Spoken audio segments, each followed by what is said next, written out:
Dios espera en el altar. Es trigo de nuestros campos, racimos de nuestras viñas. El cuarto domingo de Cuaresma que estamos celebrando recibe tradicionalmente el nombre de Domingo Letare, que significa de la alegría, porque están ya cerca las fiestas pascuales. La Iglesia es llamada en este tiempo a una oración más intensa que nos devuelva a la comunión con Dios. Como en el caso del pueblo de Israel, los profetas y Jesús, la oración en el desierto puede ser de lucha, pero también puede ser de experiencia de gloria. Lectura del libro de Josué. En aquellos días el Señor dijo a Josué: Hoy he quitado de encima de ustedes el oprobio de Egipto. Los israelitas acamparon en Gilgal, donde celebraron la Pascua al atardecer del día 14 del mes, en la llanura desértica de Jericó. El día siguiente a la Pascua comieron del fruto de la tierra, panes, acismos y granos de trigo tostados. A partir de aquel día cesó el maná. Los israelitas ya no volvieron a tener maná, y desde aquel año comieron de los frutos que producía la tierra de Canaán. Palabra de Dios. Te alabamos, Señor.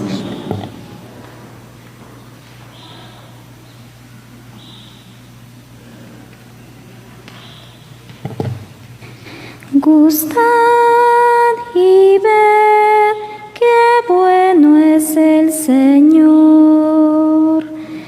Gustad y ved qué bueno es el Señor. Bendigo al Señor en todo momento. Su alabanza está siempre en mi boca. Mi alma se gloria en el Señor. Que los humildes lo escuchen y se alegren. Gustad y ved qué bueno es el Señor. Proclamad conmigo la grandeza del Señor. Ensalcemos juntos su nombre. Yo consulté al Señor y Él me respondió. Me libró de todas mis ansias. Gustad y ved qué bueno es el Señor. Contempladlo y quedaréis radiantes. Vuestro rostro no se avergonzará. Si el afligido invoca al Señor, Él lo escucha y lo salva de sus angustias. Gustad y ved qué bueno es el Señor.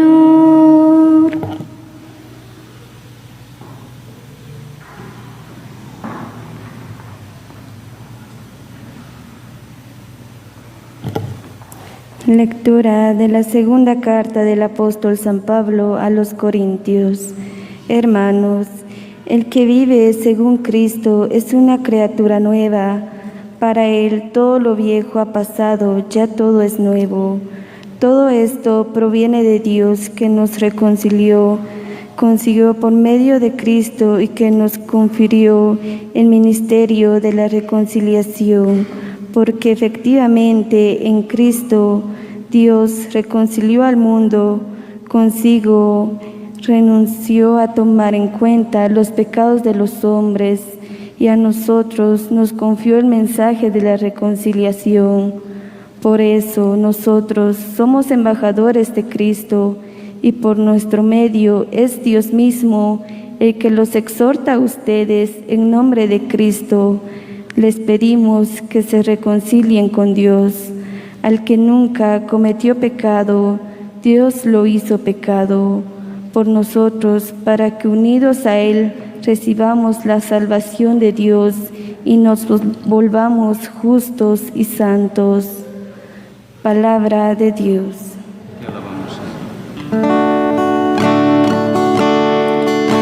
Honor y gloria a ti, Señor Jesús. Honor y gloria a ti, Señor Jesús.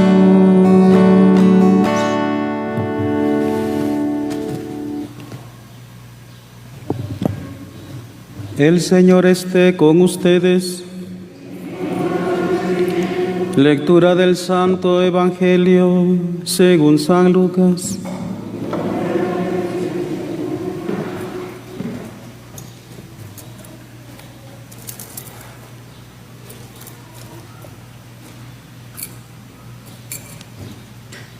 En aquel tiempo se acercaban a Jesús los publicanos y los pecadores para escucharlo, por lo cual los fariseos y los escribas murmuraban entre sí: Este recibe a los pecadores y come con ellos. Jesús les dijo entonces esta parábola: Un hombre tenía 2 hijos, y el menor de ellos le dijo a su padre: Padre, dame la parte de la herencia que me toca. Y él les repartió los bienes. No muchos días después, el hijo menor, juntando todo lo suyo, se fue a un país lejano y allá derrochó su fortuna viviendo de una manera disoluta. Después de malgastarlo todo, sobrevino en aquella región una gran hambre y él empezó a padecer necesidad.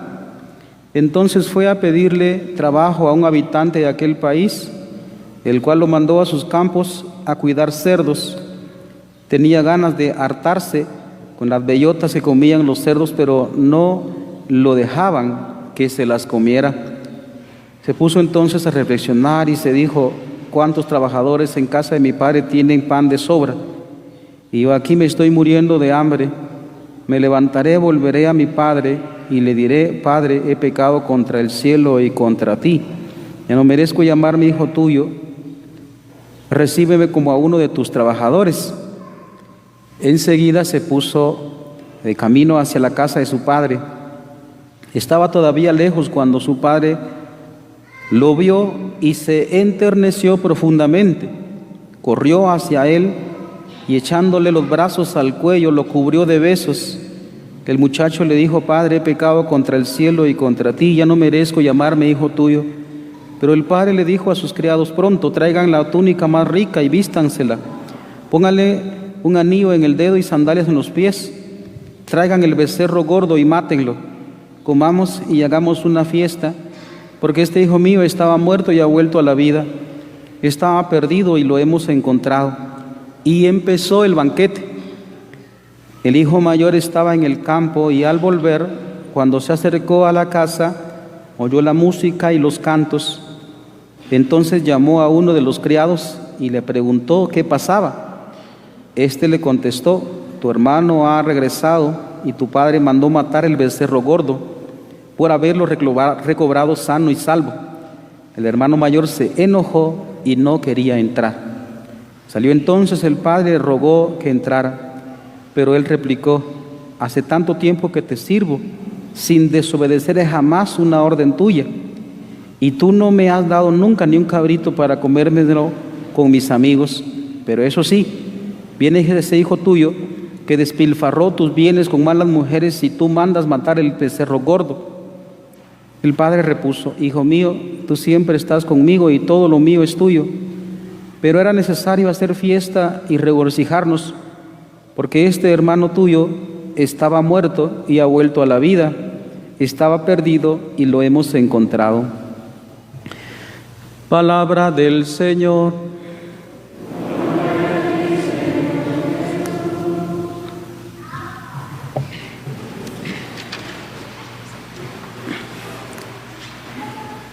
Estamos, hermanos, un poquito pasados del tiempo de Cuaresma, ya vamos un poquitito más de la mitad. Y los que son observadores y saben la liturgia se darán cuenta que este domingo es un poco diferente, porque litúrgicamente se marca, hoy se llama Domingo Letare, como ya hemos dicho, Domingo de la Alegría, por la sencilla razón de que ya se acercan las fiestas pascuales, y eso es lo que marca este domingo. Por eso se toparán que en el caso personal canté la proclamación del Evangelio, ¿no? En otras ocasiones en la Cuaresma no lo hago, porque hay cierta austeridad, cosa que la liturgia marca muy bien. Entonces este domingo pues nos invita a regocijarnos por la alegría de que ya se acerca la Pascua, y hacemos una especie de alto en la austeridad de la Cuaresma, que es una especie también de oasis en el desierto de la Cuaresma. Bien, entonces arranquemos con nuestra homilía después de esta introducción.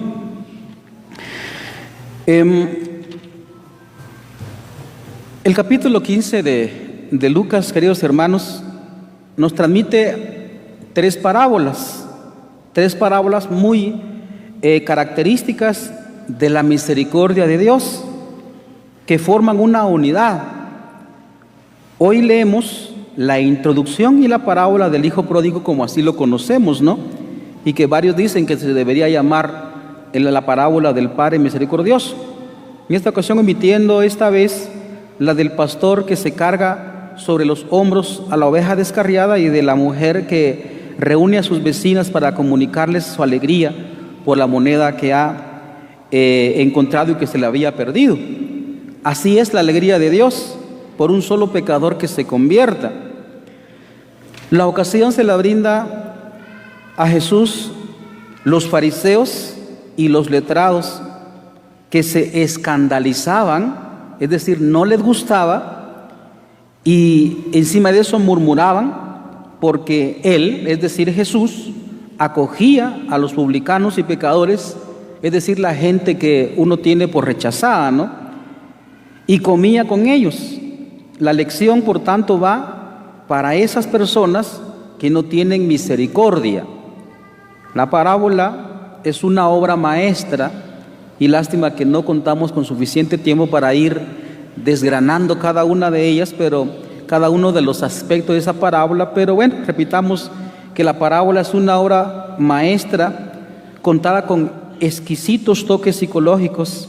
Y oiga, por favor, y de esto vamos a hablar un poquito más tendidamente, es el mejor retrato de cómo es Dios y cuál es el camino de vuelta del pecador, y de cómo a veces los justos, entre comillas, o más bien los que se sienten justos, son poco misericordiosos de corazón. Esa es como nuestra introducción que abarca nuestra homilía de hoy. Yo suelo utilizar, hermanos, la expresión de San Pablo cuando él nos dice lo siguiente, cuando empieza en sus cartas, sus escritos, dice la siguiente manera, dice: el Dios de nuestro Señor Jesucristo. Esa expresión, fíjense que tenemos que ponerle mucha atención, porque así como inicia el Evangelio de hoy, dice Lucas, ¿no?, que se acercaban a Jesús los publicanos y los pecadores para escucharlo, por lo cual los fariseos y los escribas murmuraban entre sí. Hasta ellos está dirigida esa palabra. ¿Saben por qué? Porque el escriba y fariseo son los dirigentes de la comunidad judía. Por consiguiente, ellos se sentían como los puros. De hecho, fariseo significa puro o apartado del montón de gente pecadora. Y fíjense que cuando uno analiza, como digo, que no contamos con el tiempo suficiente, pero uno analiza cada uno de los detalles de esta parábola, es absolutamente impresionante. Uno se queda absorto en lo que, como Cristo está describiendo a Dios. Porque el escriba y fariseo, pues fíjense que no concibe a un Dios de amor, sino que para él la relación que tiene con Dios es una especie de relación lejana. También es un juez implacable que castiga al pecador y salva al que es santo, nada más. Y por consiguiente, Cristo les pone a los fariseos en el mismo nivel de los que ellos despreciaban, que eran los publicanos. Nosotros no entendemos publicano porque no somos judíos. Expliquemos un poquito entre paréntesis antes de continuar con nuestra homilía. El publicano, partiendo de que escribas y fariseos son judíos, y publicano también es judío. La diferencia es que el escriba y fariseo, como ya dije, son los que dirigen la comunidad. Es decir, son los, como en el caso de nosotros ahorita, sacerdotes, ¿verdad? Pero el publicano es también judío, solo que tristemente es el judío traidor de su propio pueblo. El publicano era aquel que cobraba impuestos a favor del pueblo romano, por consiguiente era como pecador. Es algo así como uno tiene el concepto de los políticos actual, que a pesar de que es guatemalteco, por ejemplo, haga de cuenta un alcalde, un gobernador que vende al extranjero las cosas que son del pueblo, entonces uno lo desprecia y dice, no, desgraciado.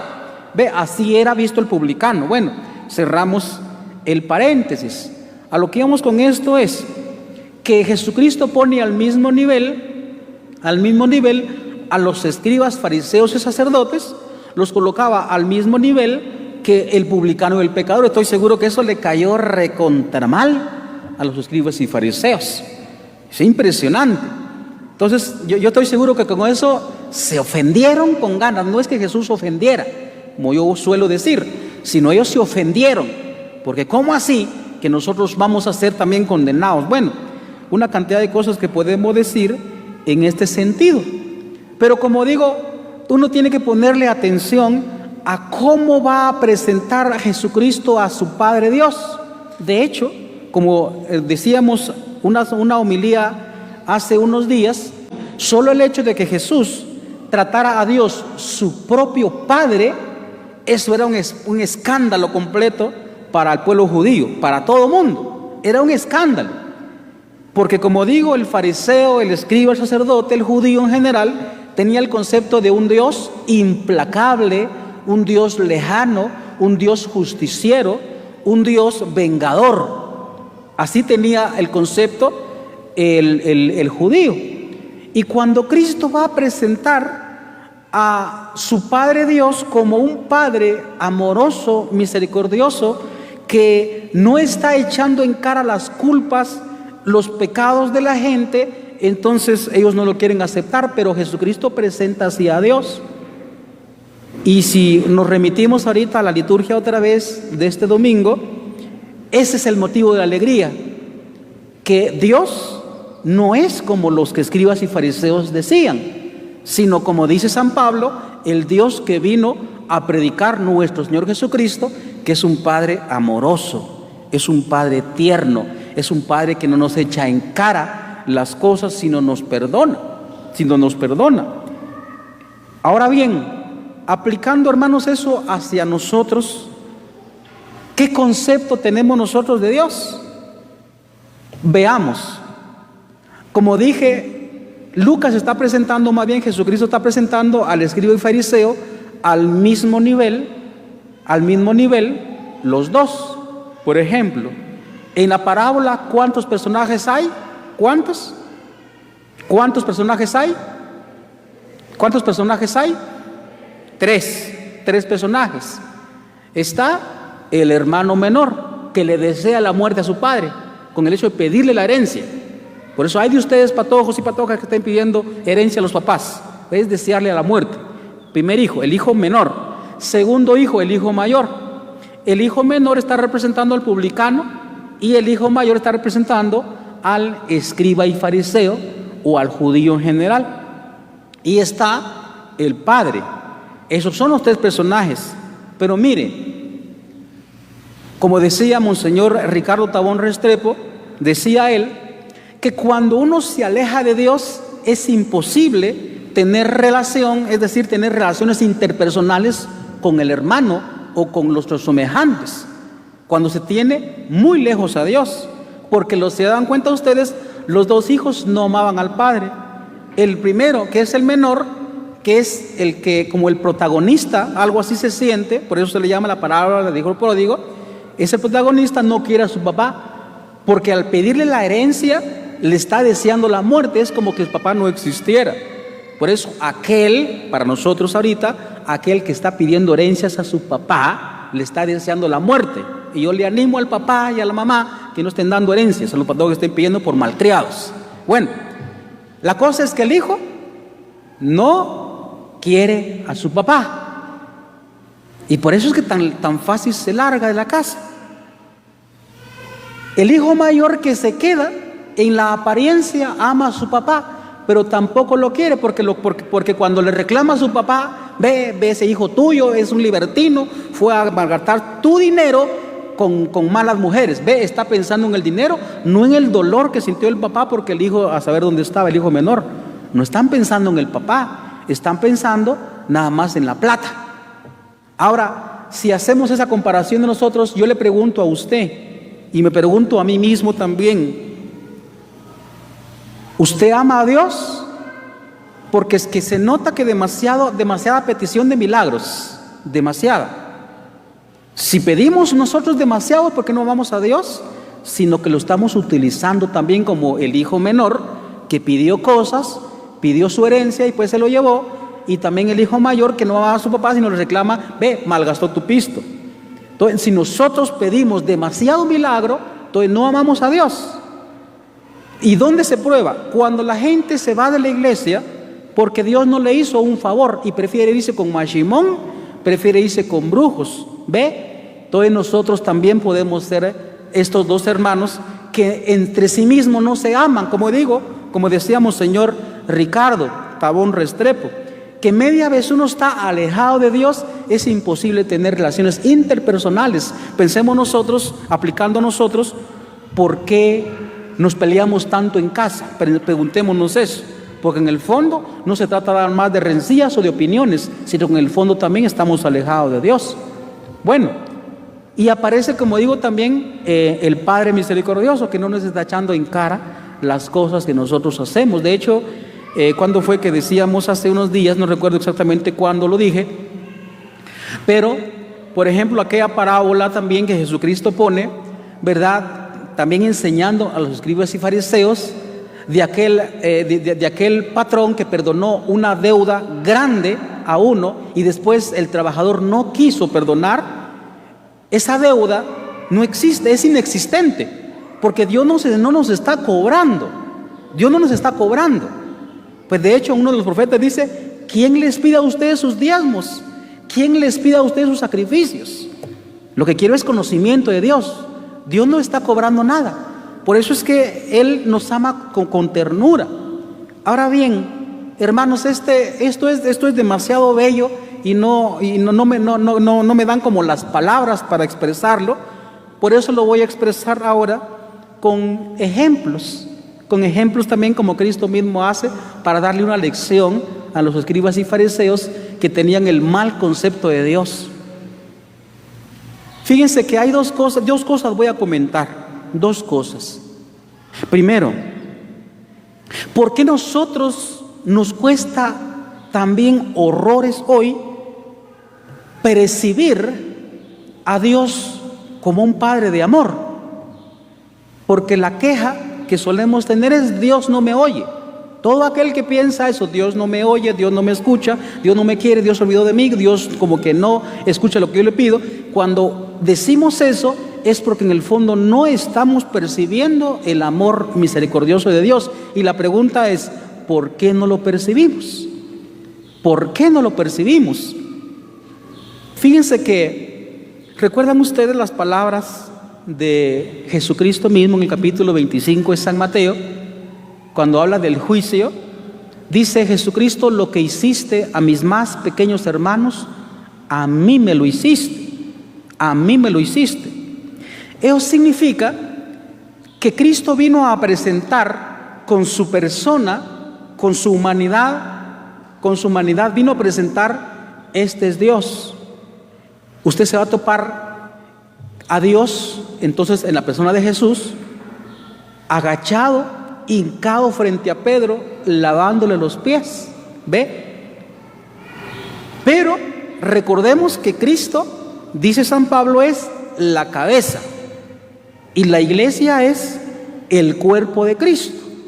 Por consiguiente, nosotros, hermanos, cada uno de nosotros estamos llamados a representar a ese Padre amoroso a los que nos ven, a los que nos ven.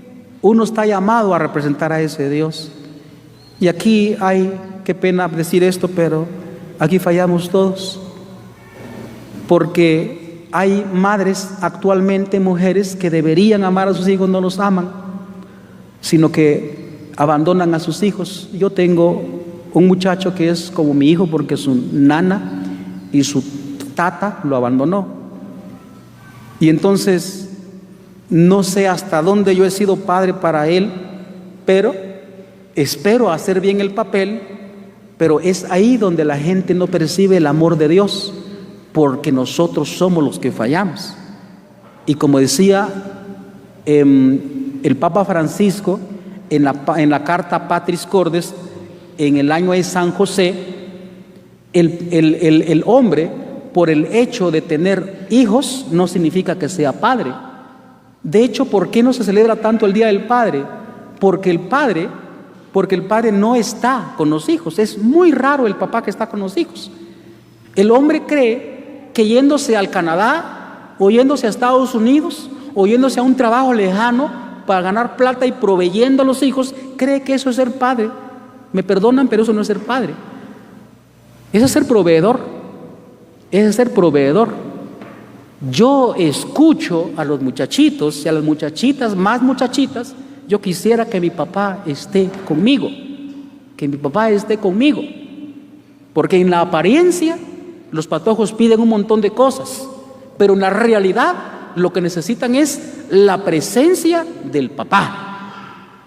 Ese es el pecado de la mayoría de nosotros, al no transparentar en nuestra persona el amor del Padre. Ese es el pecado de todos nosotros, mujeres y varones, aunque más de varones.